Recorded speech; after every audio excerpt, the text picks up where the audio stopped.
ప్రస్తుత పరిస్థితుల నేపథ్యంలో ఇండియాకు ఒక బిగ్ రిలీఫ్ అనే చెప్పాలి. పుతిన్తో భేటీ తర్వాత ట్రంప్ కొంచెం వెనక్కి తగ్గారు. యుద్ధం ఆపాలంటే ఇండియాపై టారిఫ్స్ విషయంలో ఆలోచించాలంటూ పుతిన్ మాట్లాడినట్లుగా తెలుస్తోంది. తగ్గించాలంటూ ఖచ్చితంగా ఆయన డిమాండ్ చేశారు. దీంతో ఇండియాపై సెకండరీ టారిఫ్స్ విషయంలో 2-3 వారాల తర్వాత నిర్ణయం తీసుకుంటారంటూ ట్రంప్ ప్రకటించారు. పుతిన్తో భేటీ చాలా బాగా జరిగిందంటూ ట్రంప్ చెప్పారు.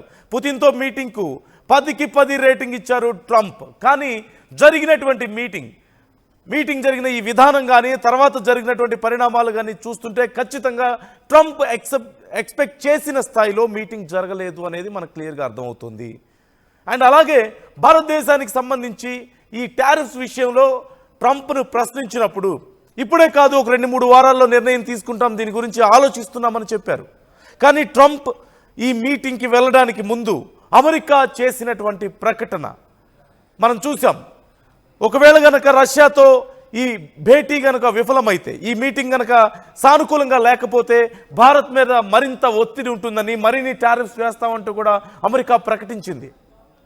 ఈ నేపథ్యంలో మీటింగ్ తర్వాత ట్రంప్ ఒక 2-3 వారాలు ఆలోచిస్తాం, తర్వాత నిర్ణయం తీసుకుంటామని చెప్పారంటే ఖచ్చితంగా ట్రంప్ వెనక్కి తగ్గాడు అనడంలో ఎలాంటి సందేహం లేదు. వెనక్కి తగ్గక తప్పలేదు అని చెప్పాలి. ఒక మాటలో చెప్పాలంటే ట్రంప్కి వేరే ఆప్షన్ లేదు. ట్రంప్ ఇప్పుడు ఖచ్చితంగా భారత్ మీద అంతటి ఒత్తిడి చేయలేని పరిస్థితి. ఓవైపు రష్యా నుంచి ఈ విషయంలో కొంత ఒత్తిడి పెరుగుతోంది. మిత్రదేశమైనటువంటి భారత్కు నా మిత్రుడు అని చెప్పుకుంటూనే ట్రంప్ లాగా వెన్నుపోటు పొడిచేటువంటి అవలక్షణం లేదు కదా రష్యాకు. నా మిత్రులు, నన్ను గెలిపించడానికి ప్రయత్నించాడు మోడీ అని చెప్పుకుంటూ, నా గొప్ప మిత్రుడు అని చెప్పుకుంటూ, దశాబ్దాల మైత్రి బంధం భారతదేశానికి అమెరికాకి ఉందని చెప్పుకుంటూ చివరికి రష్యాని ఏం చేయలేక భారత్ మీద టారిఫ్లు వేసి విచ్చలవిడిగా భారతదేశం మంచితనాన్ని చేతగాంతనంగా తీసుకొని ఇష్టం వచ్చినట్లుగా మాట్లాడుతూ, ఇష్టం వచ్చినట్లుగా చేస్తూ నానా ఇబ్బందులు పెట్టడానికి ప్రయత్నించాడు. కానీ రష్యాతో అలా కుదురుతుందా? అలా జరిగే అవకాశం ఉందా? మీటింగ్కి వెళ్లే ముందు ట్రంప్లో ఉన్నటువంటి కాన్ఫిడెన్స్ మనం చూసాం. మీటింగ్కి వెళ్ళినప్పుడు కూడా స్టేజ్ మీదకి వెళ్ళేటప్పుడు B-2 బాంబర్స్ని, పెద్ద పెద్ద యుద్ధ విమానాలని స్టేజ్ పై నుంచి తీసుకువెళ్ళడం, దారి పొడవుతున్న యుద్ధ విమానాలు పెట్టడం. పుతిన్ని బెదిరించాలనుకున్నాడా? పుతిన్కి తమ సైనిక సామర్థ్యాన్ని చూపించాలనుకున్నాడా ట్రంప్? కానీ ఏం జరిగింది? 50 రోజుల్లో టైం ఇస్తున్నా, ఈలోపు చేయకపోతే, యుద్ధాన్ని ఆపేయకపోతే రష్యా సంగతి తేలుస్తా అని చెప్పాడు. ఏం జరిగింది? ఆ తర్వాత 50 రోజులు కూడా కాదు, 10 రోజులే టైం ఇస్తున్నా అని చెప్పి మాట్లాడాడు. ఏం జరిగింది? తీవ్ర పరిణామాలు ఎదుర్కోవాల్సి వస్తాయంటూ ట్రంప్ గతంలో చేసినటువంటి కామెంట్స్ అన్నీ ఏమైపోయాయి? ఈ చర్చల సందర్భంగా రష్యా సంగతి తేల్చేస్తా అని చెప్పినటువంటి కామెంట్స్ ఏమైపోయాయి? ఆ బెదిరింపులు ఏమైపోయాయి? ఆ రౌడీయిజం ఏమైపోయిందంతా? భారతదేశం లాంటి సున్నిత దేశాల మీద, మిత్ర దేశాల మీద ఇష్టం వచ్చినట్లుగా టారిఫ్లు వేసి నోటుకొచ్చిందల్లా మాట్లాడి యుద్ధాల గురించి పాకిస్తాన్ని మన మీదకి ఉసిగొల్పి ఏం సాధించాడు చివరికి? ఇప్పుడు టారిఫ్స్ గురించి ఎందుకు మాట్లాడలేకపోతున్నాడు ట్రంప్? ఇప్పుడు కూడా ఆ చర్చలకు వెళ్లే ముందు కూడా అమెరికా హెచ్చరించింది, ఒకవేళ చర్చలు విఫలమైతే భారత్ మీద మరిన్ని టారిఫ్లు వేస్తామని చెప్పి. ఇప్పుడు చర్చలు సక్సెస్ అయ్యాయా? సక్సెస్ అవ్వలేదు కదా. బేలమొక్కం వేసుకొని వెళ్ళాడు కదా చర్చల తర్వాత ట్రంప్. నీరసంగా, ఏమాత్రం సంతోషం లేకుండా, ముఖంలో ఏమాత్రం కళ లేకుండా బేలగా వెళ్ళాడు కదా. ఎందుకు నీ రష్యాని భయపెట్టలేకపోయాడు? చర్చల తర్వాత ఎందుకని భారత్ మీద మళ్ళీ టారిఫ్స్ వేస్తానని బెదిరించి ఎందుకు వేయలేకపోతున్నారు? ఇప్పుడు 2-3 వారాల తర్వాత ఆలోచిస్తానని ఎందుకు చెప్తున్నాడు ట్రంప్? అసలైన హీట్ అంటే ఇప్పుడు తెలిసింది. రష్యాతో కూర్చున్న తర్వాత, మాట్లాడిన తర్వాత తెలిసింది భారత్ రష్యాల మైత్రి బంధం ఎంత బలంగా ఉందో, రష్యా ఎంత స్ట్రాంగ్గా ఉందో. ఏదో చిన్న చిన్న దేశాలను భయపెట్టినట్లుగా భయపెట్టేద్దాం అనుకుంటే కుదురుతుందా? లేదంటే గోతికాడ నక్కల్లాగా ఎప్పుడు ఏం దొరుకుతుందా అని వెయిట్ చేసే పాకిస్తాన్ లాంటి దేశాలలాగా భారతదేశాన్ని రష్యాని అనుకున్నాడా? ఒకసారి అసలు ట్రంప్ ఏమన్నాడో చూద్దాం ముందు. Talked before coming here about the consequences for Vladimir Putin being severe. I found that interesting. Severe would be defined by me. India doesn't buy your oil. The European Union won't buy it. And why in the back of my head was I thinking, wait a minute, Donald Trump just delayed possible increase in tariffs on China. Why do I think that probably President Trump was thinking ahead that maybe if you had to, that would have been part of the consequences? Well, because of what happened today, I think I don't have to think about that. Now, I may have to think about it in 2 weeks or 3 weeks or something, but we don't have to think about that right now. I think the meeting went very well. Talked before coming here about the consequences for Vladimir Putin being severe. I found that interesting. Severe would be defined by me. India doesn't buy your oil. The European Union won't buy it. And why in the back of my head was I thinking, wait a minute, Donald Trump just delayed possible increase in tariffs on China. Why do I think that probably President Trump was thinking ahead that maybe if you had to, that would have been part of the consequences? Well, because of what happened today, I think I don't have to think about that. Now, I may have to think about it in 2 weeks or 3 weeks or something, but we don't have to think about that right now. I think the meeting went very well. The meeting went very well అంటున్నారు. ఇప్పుడు జరిగినటువంటి meeting తర్వాత ఒక 2-3 వారాలు ఆలోచించుకుంటాను అంటున్నారు. అసలు meeting అంత బాగా ఎక్కడ జరిగింది? మీటింగ్ వల్ల వచ్చినటువంటి ప్రయోజనం ఏంటి ట్రంప్కి? ప్రపంచ దేశాల ముందు తాను ఏమీ చేయలేను అని మరొకసారి ప్రూవ్ చేసుకోవడం తప్ప. అప్పటి వరకు మీసాలు తిప్పి జబ్బలు చరిచి తొడలు చరిచి నేనేంటో చూపిస్తా రష్యాకి, రష్యా సంగతి తేల్చేస్తా అని చెప్పిన ట్రంప్ ఆ మీటింగ్ తర్వాత ఏం ఉద్ధరించాడని చెప్పి 2-3 వారాల సమయం ఆలోచిస్తానని చెప్తున్నాడు. నిజంగా ఏదైనా ఫలితం వచ్చిందా ఆ మీటింగ్ వల్ల?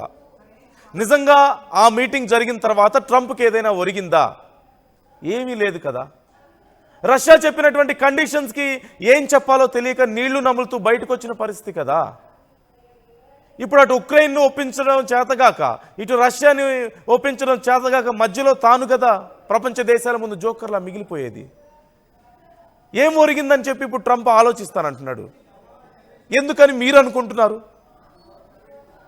ట్రంప్ ఎందుకని 2-3 వారాల సమయం తీసుకుంటాను అని చెప్తున్నాడు? మరొక మీటింగ్ ఉంది, ఈసారి మాస్కోలో ఉండబోతుంది మీటింగ్.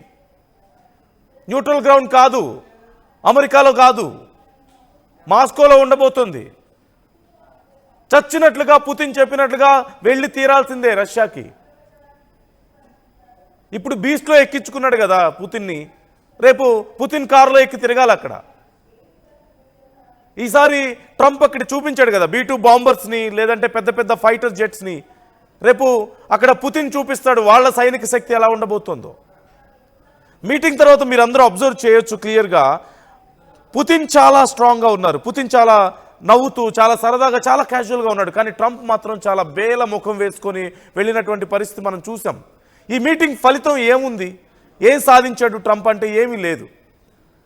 పుతిన్ కొన్ని రూల్స్ని పెట్టాడు. ఇదిగో ఈ వీటికి ఒప్పుకుంటేనే, ఒక 6 అంశాలు ఉన్నాయి, వీటికి ఒప్పుకుంటేనే ఖచ్చితంగా మేము దానికి సంబంధించి ఆలోచిస్తామని చెప్పాడు. అంతకుమించి ఏమీ సాధించింది లేదు. నెక్స్ట్ రష్యాకి రావాలి మీటింగ్ అని చెప్పారు. అంతకుమించి ఈ మీటింగ్ వల్ల ఒరిగింది ఏమీ లేదు. కానీ ఎందుకని భారతదేశం మీద మరొక 2-3 వారాలు నేను ఆలోచిస్తాను అని చెప్తున్నాడంటే ఖచ్చితంగా రష్యా నుంచి ఒత్తిడి ఉంది భారత్ విషయంలో. తమ మిత్రదేశం కోసం రష్యా స్టాండ్ తీసుకుంటుంది. ఇక్కడ ఖచ్చితంగా భారత్ మీద ఒత్తిడి పెంచితే కష్టం అని చెప్పింది, మేము చర్చలకు కుదరదని చెప్పింది రష్యా. ఈ నేపథ్యంలోనే ఎలాంటి ఫలితం, మంచి ఫలితం ఈ మీటింగ్స్ వల్ల లేకపోయినప్పటికీ, అంటే తాను అనుకున్నటువంటి ఫలితం రాకపోయినప్పటికీ ఈ టారిఫ్స్ విషయంలో మరొక 2-3 వారాలు ఆలోచిస్తానంటున్నాడు. చైనా విషయం మనం చూడొచ్చు. రష్యా నుంచి అత్యధికంగా ఆయిల్ దిగుమతి చేసే దేశాల్లో ఫస్ట్ ప్లేస్లో చైనా ఉంటే సెకండ్ ప్లేస్లో భారత్ ఉంది. కానీ చైనా విషయంలో టారిఫ్స్ వేస్తానని ఒక ప్రకటన చేసినప్పటికీ దాన్ని ఎందుకు హోల్డ్లో పెట్టాడు? భారత్ విషయంలో మాత్రం టారిఫ్స్ ఇష్టం వచ్చినట్లుగా ఎందుకు వేస్తున్నాడు? ఆ తర్వాత మళ్ళీ నేను ఇంకా టారిఫ్స్ వేస్తానని ఎందుకు బెదిరిస్తున్నాడు భారత్ని? చైనాను మాత్రం ఎందుకు బెదిరించలేకపోతున్నాడు? నిజమైనటువంటి శత్రువు చైనా కదా అమెరికాకి. అన్నిట్లో పోటీ ఇస్తున్నటువంటి దేశం చైనా కదా. భారతదేశం కంటే ఎక్కువ పోటీ ఇస్తుంది కదా అన్ని విషయాల్లోనూ అమెరికాకి. ఎందుకని చైనా విషయంలో మాత్రం అంత బలంగా చెప్పలేకపోతున్నాడు ట్రంప్? బెదిరించలేకపోతున్నాడు ఎందుకని? ఇష్టం వచ్చినట్టుగా మాట్లాడలేకపోతున్నాడు భారతదేశం విషయంలో మాట్లాడినట్లుగా. కారణం ఏంటి? మనం కొంచెం సున్నితంగా కనిపిస్తున్నామనా? చైనా విషయంలో మాత్రం ఎందుకు ఆ నిర్ణయాన్ని హోల్డ్లో పెట్టారు, భారతదేశం విషయంలో మాత్రం ఎందుకు పెట్టలేదు? భారతదేశాన్ని ఇష్టం వచ్చినట్లు ఎందుకు బెదిరిస్తున్నారు? భారతదేశ అంతర్గత విషయాల గురించి ఎందుకు మాట్లాడుతున్నారు? యుద్ధం గురించి ఎందుకు మాట్లాడుతున్నారు? భారతదేశ ఎకానమీని డెడ్ ఎకానమీ అని ఎందుకు అంటున్నారు? కేవలం మనం సున్నిత మనస్కులం కాబట్టి. సో ఓవరాల్గా ఇప్పుడు 2-3 వారాల సమయం తర్వాత ఏం జరిగే అవకాశం ఉంది? మరొకసారి ఇంకో మీటింగ్ ఉంది రష్యాతో. ఈసారి రష్యా వెళ్లాల్సిందే ఖచ్చితంగా. అప్పటి వరకు భారతదేశం మీద ఏదైనా నిర్ణయం తీసుకుంటే రష్యా ఊరుకోదు. రష్యా ఆల్రెడీ చెప్పింది, భారత్ నా మిత్రదేశం కోసం నేను నించుంటాను. భారత్ని టచ్ చేస్తే రష్యాని టచ్ చేసినట్టే. గతంలో చైనా వార్ విషయంలో కూడా మనం చూసాం రష్యా ఎంత గట్టి స్ట్రాంగ్ డెసిషన్ తీసుకుందో భారత్ కోసం. ఇప్పుడు అమెరికా విషయంలో కూడా అలాంటి ఒక నిర్ణయం తీసుకుంది. ఇది కదా మైత్రి బంధం అంటే, ఇది కదా ఫ్రెండ్షిప్ అంటే. ఫ్రెండ్ అంటూనే ఫ్రెండ్ మీద ఎక్కువ ట్యాక్సులు వేసేసి, ఫ్రెండ్ మీద ఇష్టం వచ్చినట్టు మాట్లాడి, ఫ్రెండ్ గౌరవానికి భంగం కలిగించేలా ఇష్టం వచ్చినటువంటి చర్యలు చేయడమా ఫ్రెండ్షిప్ అంటే? ఫ్రెండ్స్ని వెన్నుపోటు పొడవడమా ఫ్రెండ్షిప్ అంటే? రష్యాది భారత్ది కదా నిజమైనటువంటి మైత్రి బంధం అంటే. భారత్ కోసం ఇప్పుడు స్టాండ్ తీసుకోగలిగింది కాబట్టే కదా భారత్ విషయంలో ఇప్పుడు టారిఫ్స్ విషయంలో ట్రంప్ ఆలోచిస్తున్నాడు. ఏం ఒరిగింది అంతకుమించి? ఇంకా ఈ మీటింగ్ వల్ల ఏం ఒరిగిందని భారత్ విషయంలో టారిఫ్స్ని కొనసాగించకుండా ఎందుకు ఆగుతున్నాడు? 2-3 వారాలు ఆలోచిస్తాననడానికి కారణం ఏంటి? ఏ లాభం లేకపోయినా సరే కేవలం రష్యా నుంచి వచ్చినటువంటి ఒత్తిడే. భారతదేశం విషయంలో రష్యా ఒక స్టాండ్ తీసుకోవడమే దీనికి ప్రధాన కారణంగా ఖచ్చితంగా మనం చూసి తీరాలి. సో ఏం జరగబోతుంది అనే ప్రశ్న వచ్చినప్పుడు మరొకసారి మీటింగ్ జరగబోతోంది. ఖచ్చితంగా ఉక్రెయిన్ని ట్రంప్ ఒప్పించలేడు, అలాగని రష్యాని ఒప్పించలేడు. మధ్యలో ప్రపంచ దేశాల ముందు ఇన్ని రోజులు జబ్బలు చరిచినటువంటి ట్రంప్ ఇప్పుడు ప్రపంచ దేశాల ముందు తలదించుకునే రోజు దగ్గరలోనే ఉంది. ప్రపంచ దేశాలకు సమాధానం చెప్పలేక, లేదంటే నోబెల్ శాంతి బహుమతి కోసం భారతదేశం లాంటి దేశాలను ఒత్తిడి చేస్తూ, మనం సపోర్ట్ ఇవ్వలేదు కాబట్టి మన మీద ఇలాంటి కక్ష సాధింపు చర్యలకు దిగి చివరికి సాధించగలిగేది ఏముంది? హిల్లరీ క్లింటన్ అంటున్నారు కదా, నేను నోబెల్ శాంతి బహుమతికి నేను సపోర్ట్ ఇస్తాను భారత్ని. ఇంతకు మించి ఇంకేమైనా చేయగలుగుతుందా? ఇంతకు మించి ఏమైనా థ్రెట్ చేయగలుగుతుందా? బెదిరించగలుగుతుందా? ఇంతకు మించి టారిఫ్స్ వేసి ఇంకేమైనా సాధించగలుగుతుందా? వేసిన టారిఫ్స్ వల్ల వచ్చిన లాభం ఏమైనా ఉందా? ప్రపంచ దేశాల ముందు అప్రదిష్ట పాలవడం, విలన్గా ఒక ముద్ర వేయించుకోవడం తప్ప ఇంకేమైనా ఉందా? ఉన్నటువంటి మిత్రులను పోగొట్టుకోవడం, ఉగ్రవాదులతో చేతులు కలపడం తప్ప ఇంకేమైనా సాధించారా? ఏమీ లేదు. సో ఓవైపు భారత్ చాలా స్టబర్న్గా నిలబడి ఉంది, ఆత్మవిశ్వాసంతో, అంతే ధైర్యంతో, చెక్కు చెదరినటువంటి ఆ ధైర్యంతో అలాగే నిలబడి ఉంది. మరోవైపు రష్యా నుంచి ఖచ్చితంగా ఈ విషయంలో ఒత్తిడి ఉంది. తమ మిత్రదేశం పట్ల రష్యాకు ఉన్నటువంటి కన్సర్న్ చూసి ఖచ్చితంగా అమెరికా ఈ 2 కారణాలతో ముందడుగు వేయలేని పరిస్థితి. ముందడుగు వేయలేకపోవడం కాదు, వెనకడుగు వేస్తోంది. 2-3 వారాల పాటు మేము ఆలోచించుకుంటాం అంటున్నారు. మున్ముందు ఖచ్చితంగా ఈ టారిఫ్లో కూడా ఉండదు. ఏమో 4 రోజుల తర్వాత వచ్చి భారత్ మాకు ఎప్పుడు మిత్రదేశమే, మోదీ నాకు ఎప్పుడు మంచి మిత్రుడే, ఏదో చిన్న పొరపాటు వల్ల ఇలా జరిగిపోయింది, అప్పుడేదో అలాంటి నిర్ణయాలు తీసుకున్నాం, పొరపాటు అయిపోయింది, అలా ఏం లేదు, ఇదంతా జస్ట్ జోక్ అని గతంలో అన్నారు కదా.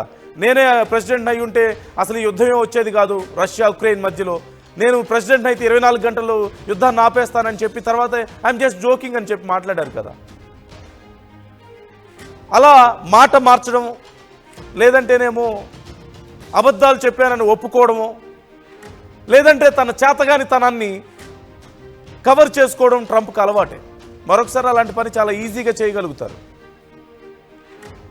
అంత గౌరవం అనేవి పెద్దగా ఆయన కొనసాగించరు. గౌరవప్రదంగా ఉండాలి, చాలా డీసెంట్గా ఉండాలి, ఇలాంటి పెద్ద ఫార్మాలిటీస్ ఏమి ట్రంప్కు ఉండవు అవకాశాన్ని బట్టి.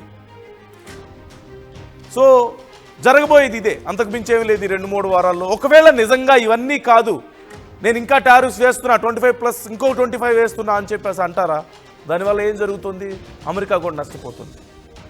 H-1B వీసాల పేరుతో భారతీయులు ఇబ్బందులు పెడుతున్నారు, భారతీయులకు ఉద్యోగాలు ఇవ్వొద్దంటున్నారు, భారతదేశంలో పెట్టుబడులు పెట్టొద్దంటున్నారు, భారతదేశం మీద ఇప్పుడు ఈ టారిఫ్స్ వేస్తానంటున్నారు. వీటన్నిటి వల్ల ఏం జరిగింది? భారతీయులు తిరిగి భారతదేశానికి వస్తే ఇక్కడ ఉద్యోగాలు ఉన్నాయి, ఇక్కడ పెట్టుబడులు పెట్టుకుంటారు, నాలెడ్జ్ని ఇన్వెస్ట్ చేయగలుగుతారు, మనీని ఇన్వెస్ట్ చేయగలుగుతారు, ఏం నష్టం ఉండదు. భారతదేశానికి అది ఇంకా ఉపయోగపడుతుంది. కానీ అమెరికా నష్టపోతుంది ఇక్కడ. అమెరికాలో ఉన్నటువంటి గొప్ప గొప్ప సైంటిస్టులు సైతం ఇదే మాట చెప్తున్నారు. H1B వీసాల పేరుతో మీరు మేధో సంపత్తిని పోగొట్టుకుంటున్నారు. అమెరికాలో ఉన్నటువంటి విదేశీయుల మేధో సంపత్తి పూర్తిగా వెనక్కి వెళ్ళిపోతే చివరికి భారతదేశం, చైనా, జపాన్ లాంటివి లాభపడతాయి తప్ప అమెరికా పూర్తిగా నష్టపోతుంది. ఒక కంపెనీలో 100% ఉన్నటువంటి ఈ మేధో సంపత్తి అంతా కూడా కేవలం ఇతర దేశాల నుంచి వచ్చింది, అమెరికా నుంచి ఏమీ లేదు అని పెద్ద పెద్ద సంస్థలు సైతం చెప్తున్నాయంటే అర్థం చేసుకోవచ్చు పరిస్థితి ఎలా ఉందో. So this is the clear picture. భారతదేశం అమెరికా మీద ఆధారపడడం కాదు, అమెరికానే భారతదేశం మీద ఆధారపడి ఉంది. కాకపోతే అది ఎందుకు రియలైజ్ అవ్వలేకపోతున్నారా, లేకపోతే ట్రంప్కి ఏమైనా కొంచెం బ్యాలెన్స్ తప్పిందా అనేదే ఇక్కడ చూసుకోవాలి. ఇప్పటికే ప్రపంచ దేశాల్లో ఉన్నటువంటి అభిప్రాయం అదే కదా, మ్యాడ్మ్యాన్స్ మెంటాలిటీ. ఇష్టం వచ్చినట్లుగా బిహేవ్ చేయడం, ఫ్రెండ్స్ని దూరం చేసుకోవడం, శత్రువులను దగ్గర చేసుకోవడం, యుద్ధాల్లో వేలు పెట్టడం అనవసరంగా, మళ్ళీ నాకు శాంతి బహుమతి కావాలని అడగడం. So this is what exactly happening with Trump. So ఇంతకు మించి జరిగేది ఏమీ లేదు. మరొకసారి చర్చలకు వెళ్తారు రష్యాతో.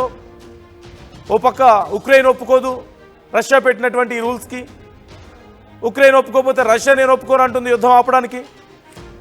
భారతదేశం మీద టారిఫ్లు పెంచుదామా, ఇలా ఏమైనా భయపెడదామంటే ఇక్కడ జరిగిందేమీ లేదు, ఒరిగిందేమీ లేదు. భారతదేశం భయపడే పరిస్థితిలో లేదు. ఇప్పుడు ఏం చేయాలి? ఇన్ని రోజుల నుంచి మరి ఇంత పెద్ద ఆగ్రహావేశాలు చూపించి అందరినీ భయపెట్టేస్తానని చెప్పి ప్రగల్భాలు పలికి చివరికి సాధించేది ఏముంటుంది? ప్రపంచ దేశాల ముందు పరువు పోగొట్టుకోవడం తప్ప. అదే ఇప్పుడు జరగబోతుంది, అంతకుమించి జరిగేదేం లేదు. సో చూద్దాం మీ 2-3 వారాల తర్వాత ఏం జరగబోతుంది అనేది. ఈ అంశానికి సంబంధించి మీ అభిప్రాయాలు మాతో పంచుకోండి, కామెంట్ చేయండి.